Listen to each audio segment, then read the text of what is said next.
Wow. Okay, guys, so a couple of months ago, you may have heard that. Whoa! Hello, gang, and welcome. It's your man, Jerry, the ad wizard, coming at you with the latest updates from the advertising world. And today, we have some really important things that I feel we should be paying attention to that are happening right now. We are here many times a week to help business owners, digital marketeers, and advertisers get the latest tools and features that they need to know to get the best from the online advertising, paid media, and digital growth. So sit back, relax, grab your coffee, grab your hat, let's spin up some ad magic.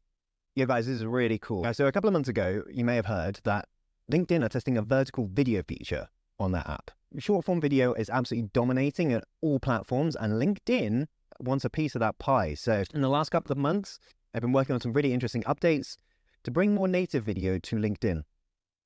I absolutely love this. I love how LinkedIn is jumping on this. It's taken a little while to catch up, but this is phenomenal, guys. This is absolutely phenomenal.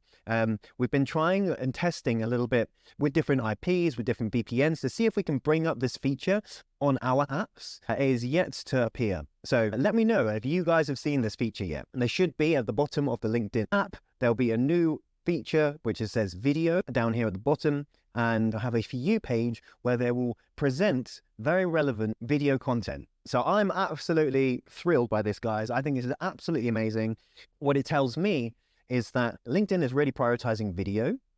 I think given this information, short form and long form, I'm definitely going to be testing both, and it will definitely increase retention on the app. And ultimately, look, LinkedIn is a great B2B platform, right? And it's a great platform for your influencer voice to get heard. And what better way to form a relationship, to form a communication than through video? To be video first allows us to create a relationship, to build a connection to somebody before we do business with them. So it's a very welcome development. I can see where they're going with this. Personally, from a psychological point of view, it makes a lot of sense that within B2B, you know, it's all about the relationship. It's all about how you can build up a know, like, and trust, how you can get through the door, how you can build up relationships with those other businesses.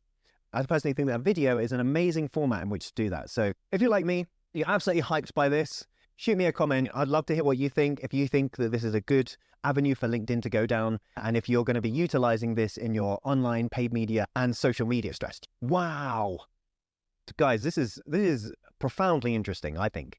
So basically, Instagram is testing pop-up ads on Instagram stories. Now, 404 Media, I think, doing a big push on this and testing this a lot. I just want to kind of show you how it looks, how this could potentially look. I think there's still a little bit of a way to come in terms of the user experience of this. But I just wanted to kind of show you what could be a potential in terms of an Instagram story with an ad pop-up that they've been working on. So the idea is the ads pop up at the bottom of the screen in a semi-translucent banner when viewing a story through the app. So a lot of people are kind of complaining about the fact that there's more ads on Instagram, there's more things that distract them from their amazing content. Fine, right? But as advertisers, it's a really good move by Instagram to test new placements, to see and test where else business owners and advertisers could be leveraging the platform to increase their revenues. Now, I just wanted to show you a quick example of what 404 Media have been doing in testing and how these ads could be popping up. Now, I think there's still a little bit of a way to go with this. You know, they seem to be the priority at the moment for Meta in terms of the placement seems to be pushing more games for the metaverse. But I think this could be a placement that will be available shortly and something that we should be paying attention to, because if we can harmonize this story content with the ad that we're pushing, it would have a deeper resonance and a bigger call to action. Now, there's some other companies that are doing similar things, right? The idea is they want to decrease the effort it takes to make a purchase when seeing an advertisement. So they're looking for, is there a way that we can, in-app, make this purchase without being directed to the website, without being directed to the landing page? And we say, well, Jerry, you know, we need traffic there first so that the intent builds up, that they build conviction to wanting to purchase. But there will also be people at that level of customer journey in the decision-making stage which are ready to make that purchase, and adding additional steps, clicking on websites, adding to cart, all those things are going to be blockers for them. So I think alleviating the barriers to purchase within ads is a very welcome move. But like I said, I think they have a lot of work still to do in terms of how these ads look and how they might incentivize somebody to click and purchase something. So I'm just going to show you this really quickly.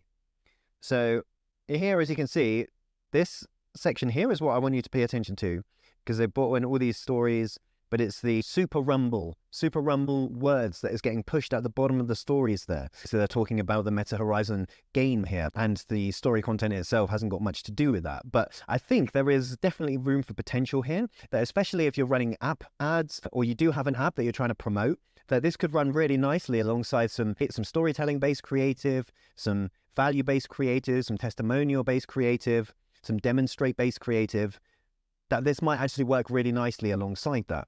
But like I said, there's still a lot of work to do. It's still semi and beta. We're not going to be able to have the opportunity to advertise in this placement anytime soon. And really, really interesting and really cool that Meta are prioritizing new and different placements. The next story I wanted to bring your guys' attention to was this story from eMarketer.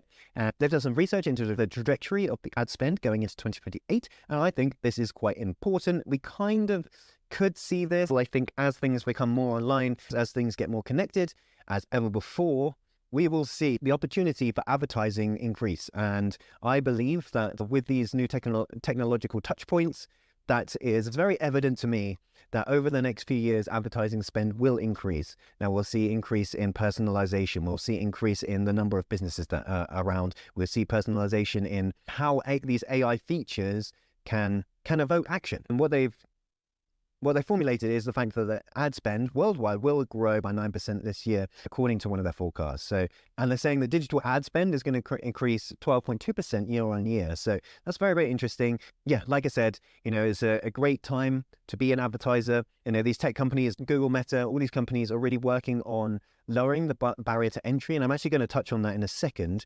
There's a new update, which I think is very, very important. If you haven't got it already, stick around to the end, because I'm going to be talking about that briefly. I believe that Google, Meta, TikTok, Snapchat, they are working hard behind the scenes to lower the barrier to entry in order to run and execute on very effective ads. And we see this in a lot of the AI campaigns now, where they're leveraging heavy use of AI within targeting, within audience signaling and all these things. And you guys may have also, Google, Meta, all these companies are really working on lowering the barrier to entry. And I'm actually going to touch on that in a second. There's a new update, which I think is very, very important. If you haven't got it already, stick around to the end, because I'm going to be talking about that briefly. I believe that Google, Meta, TikTok, Snapchat, they are working hard behind the scenes to lower the barrier to entry in order to run and execute on very effective ads. And we see this in a lot of the AI campaigns now, where they're leveraging heavy use of AI within targeting, within audience signaling and all these things. And you guys may have also seen the success. We get great success with those AI campaigns, whether it be PMax, Performance Max, Demand Gen, also getting some really interesting results there. The video views campaign on Google is also getting some AI features built in. If you haven't tested it already, test out a video views campaign, guys. Put all your videos in there. It's very much like a multimedia campaign now, where you add multiple assets into the campaign, and then Google takes all of those creatives and puts them in effective placements where they're going to resonate the most with. So if you haven't tested that already, we have. It is very, very good. Much better than having a standalone video views campaign for shorts, just running separate videos. Stick them all into one video views campaign. Google's going to give you some really good results. We're getting some good conversions coming through there as well. So something definitely to test if you haven't already. So it's very, very interesting to see that the digital spend is going to go down slightly. I would probably say that that's going to increase slightly. I think what they're trying to draw to here is the fact digital spend is going to decrease in favor of more traditional spending within a marketing strategy. So potentially, we do see that as well in some of our strategies, that actually, handwritten letters posted in the mail, all these more archaic ways of doing marketing now, are actually getting great results, and because they're so different, because everybody's online, because all the ads are now on these social platforms, when you get a handwritten letter through the post that has a business pitch, that has a relationship proposal, you're going to read that. That's gonna really stand out. And I think, to be honest, that's something that I do believe will increase over time, that as we utilize more AI tools, that there may be a dip in satisfaction at building connections through these tools versus the old school way of building a connection, how to win friends and influence people. Anybody? And I believe that the AI tools lack disconnect between building a personal relationship, building like and trust, and utilizing automation, things like this to grow the business.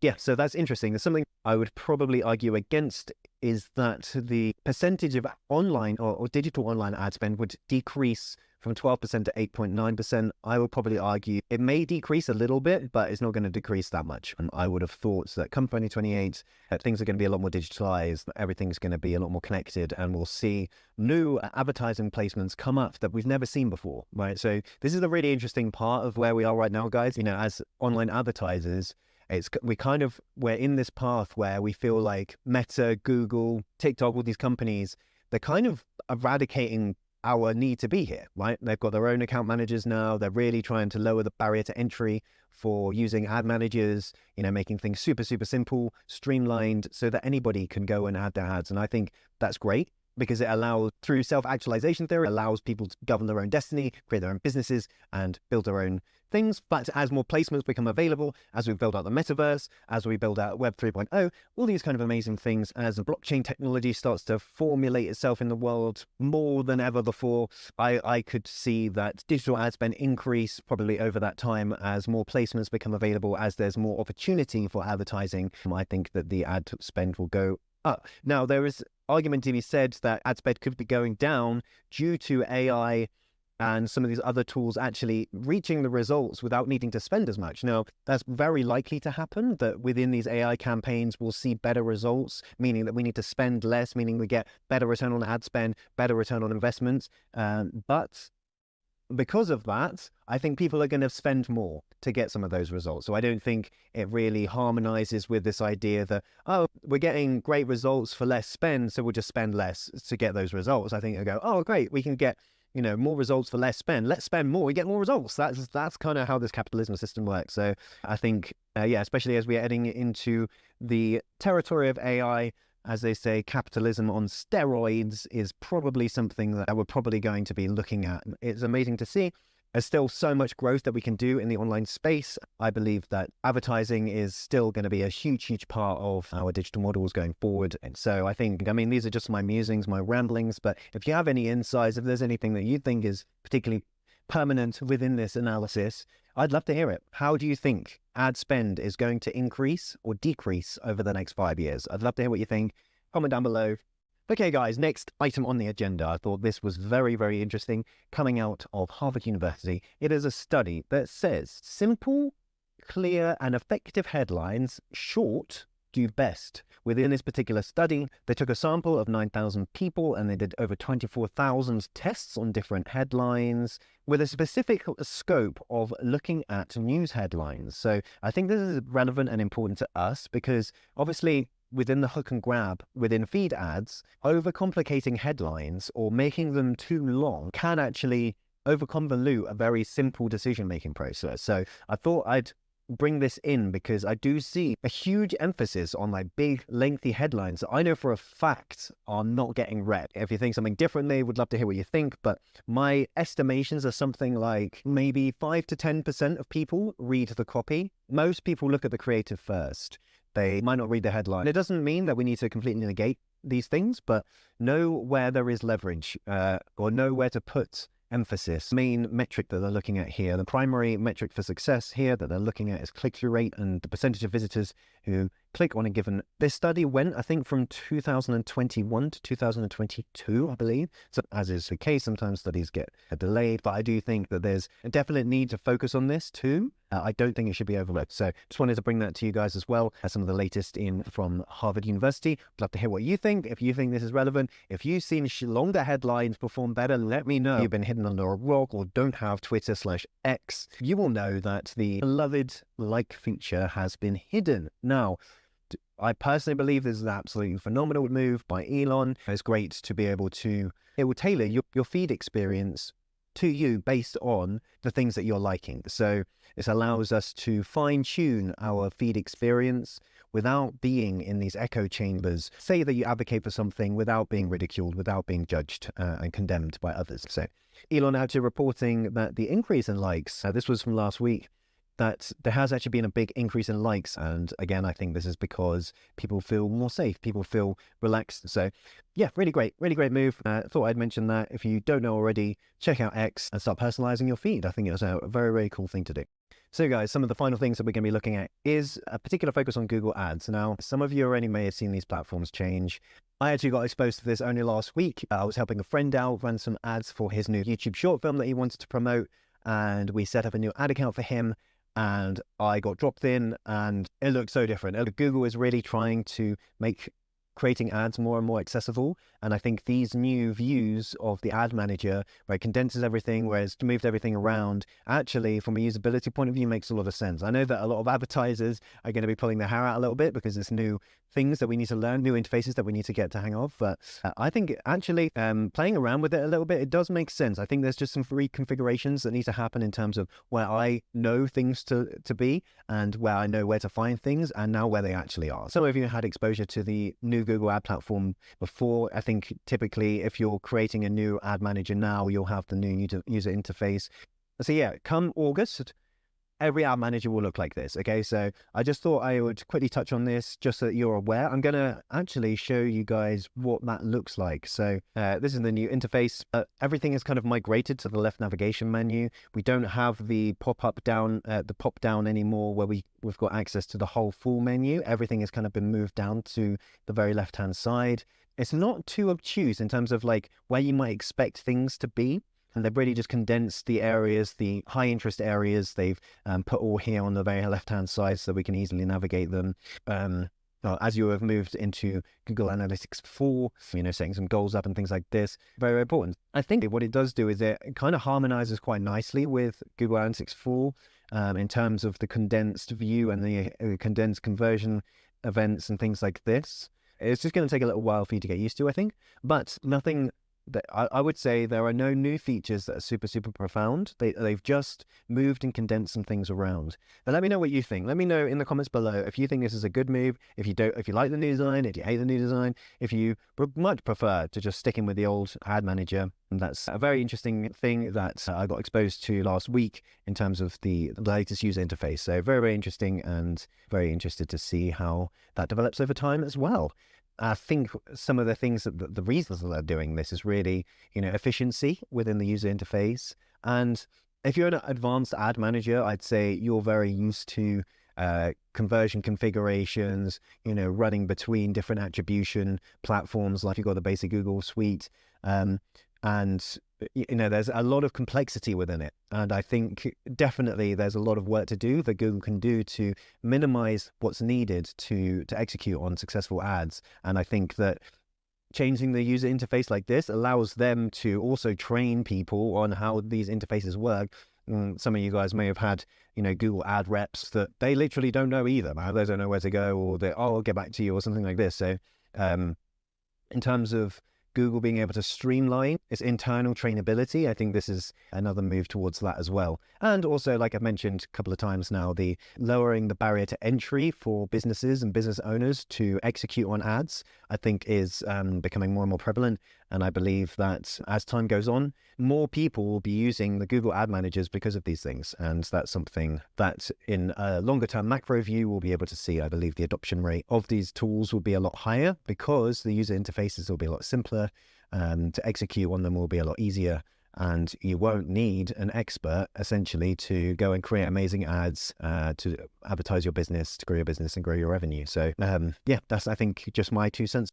Ultimately, I'd love to hear what you think, how important you think these updates are, or whether or not these are going to make an impact on you and your ad strategy. If you're new here, don't forget to hit the like and subscribe. It really helps me out and helps other forward thinkers just like you see this mission critical information. And of course, don't forget to hit the notification bell so you never miss any important updates like this one. And if nothing else and you made it this far into the video, comment down below with a hell yeah to show me that you're still having a good time. You can follow me on socials at Jerry Dreadlocks or on LinkedIn at Jerry Griffiths. As always, thank you so much for being here. I'm Jerry, the Ad Wizard. This is Dobby. Wherever you are in the world, I bid you peace, love, a wonderful rest of your day. And as always, I'll see you in the next one.